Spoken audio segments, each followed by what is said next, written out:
हाल ही में गांधी सागर अभयारण्य में मुख्यमंत्री द्वारा छोड़े गए चीते प्रभास और पावक की हर जगह चर्चा हो रही है। वन विभाग की टीमें इन दोनों चीतों की हर गतिविधि पर नजर बनाए हुए हैं, लेकिन अब इन चीता प्रोजेक्ट पर सवाल भी खड़े होने लगे हैं। कांग्रेस नेता श्यामलाल जोगचंद ने चीता परियोजना पर नाराजगी जताते हुए कहा कि गांधी सागर अभयारण्य महात्मा गांधी के नाम से जुड़ा है, जो अहिंसा के प्रतीक माने जाते हैं। ऐसे में इस जगह पर हिंसक जानवरों जैसे चीतों को छोड़ना गांधी जी के विचारों का अपमान है। उन्होंने यह भी आरोप लगाया है कि इन दो चीतों को लाने के लिए सैकड़ों गायों को उस क्षेत्र से हटाया गया, जो किसानों के लिए एक बड़ा झटका है। श्यामलाल जोगचंद ने कहा है कि गायों और किसानों दोनों का अपमान है और भाजपा सरकार केवल दिखावे की राजनीति कर रही है। मध्य प्रदेश के हमारे मंदसौर जिला गांधी सागर अभयारण्य में भारतीय जनता पार्टी की सरकार अभी एक चीता प्रोजेक्ट लेकर के आई।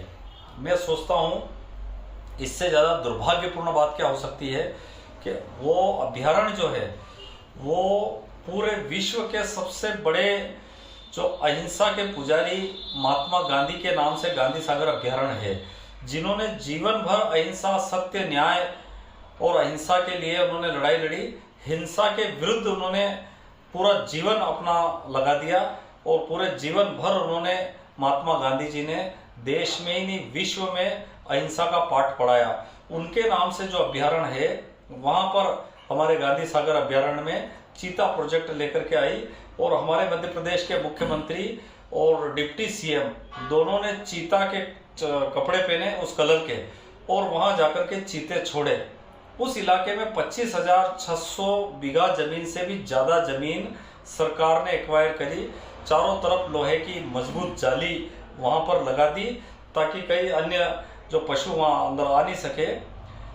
उस जगह 25,000 से भी ज़्यादा गौ माताएं वहाँ स्वच्छंद विचरण करती थी, गौ माता वहाँ चरती थी। और उस इलाके में जब देश की आज़ादी हुई, गांधी सागर बांध बना, तब वहाँ वन विभाग में ये ज़मीन किसानों की चली गई थी। इस ज़मीन वहाँ आसपास अन्नदाता किसानों के पास खेती बाड़ी करने के लिए ज़मीन नहीं थी। तो स्थिति ये बन गई थी कि सारे जो किसान हैं वहाँ पलायन को मजबूर थे, लेकिन उन्होंने हिम्मत नहीं हारते हुए पर्यावरण की सुरक्षा के लिए, वनस्पतियों की सुरक्षा के लिए, वन संरक्षण के लिए उन किसानों ने अपना सर्वस्व जीवन न्यौछावर करते हुए वहाँ जो है दूध का, गाय का जो उन्होंने दूध का उत्पादन शुरू किया, गाय भैंस जो पशुपालन उन्होंने किया और वो लगातार दूध के व्यवसाय उस इलाके के लोग करते हैं। लेकिन उस इलाके की ज़मीन को पूरी तरीके से सरकार द्वारा बंद करके और वहाँ के लोगों का आना जाना बंद करके वहाँ चीते छोड़ दिए हैं।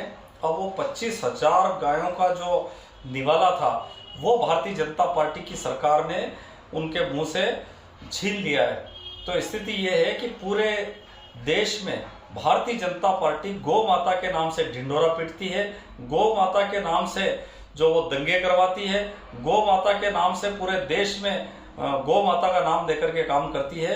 लेकिन 25,000 गायों को वहां से निकाल दिया, यह दुर्भाग्यपूर्ण है। कल मैं वीडियो देख रहा था तो गायों को निकाल करके वहां से लकड़ियों से, डंडों से कर्मचारी उनको गौ माता को वहां से भगा रहे थे और चीते का जश्न मना रहे थे। अब मुझे ये नहीं लगता है कि भारतीय जनता पार्टी किस तरीके से की बात करती है कि अहिंसा के पुजारी पूरे विश्व में मोदी जाकर के महात्मा गांधी जी के चरणों में और उनकी प्रतिमा के सामने नतमस्तक होते हैं, लेकिन वहीं हिंसक पशुओं को वहां पर छोड़ जाना निश्चित रूप से दुर्भाग्यपूर्ण है। मैं सोचता हूँ अन्नदाता किसानों के साथ ये अपमान का घूंट बड़ा ही दुखदायी है। इस प्रोजेक्ट के आसपास के 1-1.5 किलोमीटर तक के जो किसानों को गांव खाली करना पड़ेंगे और स्थिति इतनी हो जाएगी कि उन किसानों को और दूध उत्पादक किसानों को बेरोजगार इस सरकार ने बना दिया। ये कतई ठीक नहीं है। मैं पुनः यहाँ के जो मुख्यमंत्री है मोहन यादव, उनसे अनुरोध करना चाहूँगा कि अपने जो कार्यों पर पुनः विचार करें, क्योंकि आप खुद जिस बिरादर से आते, जिस समाज से आते, वहाँ भगवान श्री कृष्ण ने हजारों हजार गायें वहाँ पर पाली, लेकिन आज पता नहीं कौन से मुख्यमंत्री की इनकी क्या विचारधारा है कि उन्होंने गाय को हटा करके चीतों को छोड़ दिया। यह निश्चित रूप से दुर्भाग्यपूर्ण है और इसकी जितनी निंदा की जाए उतनी निंदा कम है।